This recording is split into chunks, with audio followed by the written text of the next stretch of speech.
Video I'm going to be teaching you guys how you guys can log in into Genshin Impact from mobile. So it's pretty simple to log in into Genshin Impact using your mobile. First, you just want to download Genshin Impact from a Play Store or App Store.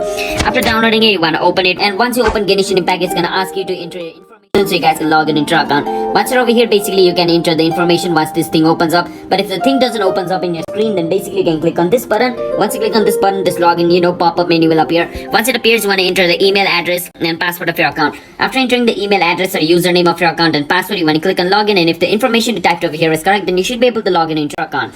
And if you guys are not able to log in into your account, then basically the information you typed over here is incorrect, so make sure to type the correct information over here so you guys can log in into your account. And if you guys forgot the password of your account, you can always click on forgot password to recover the password of your account. And if you guys have not yet created your account, you can click on register to register yourself. And if you guys created a Genshin Impact using other forms like Facebook, Twitter, then you can click on this little icon over here at the bottom. They click on it and log in into your account. So these are the way on how you guys can log in into it. And for those people who do not know what Genshin Impact is, it's an online game. It's pretty fun. You can play it yourself if you guys want to play. And that's it for today's video. Hope you guys understand the video. If you guys did,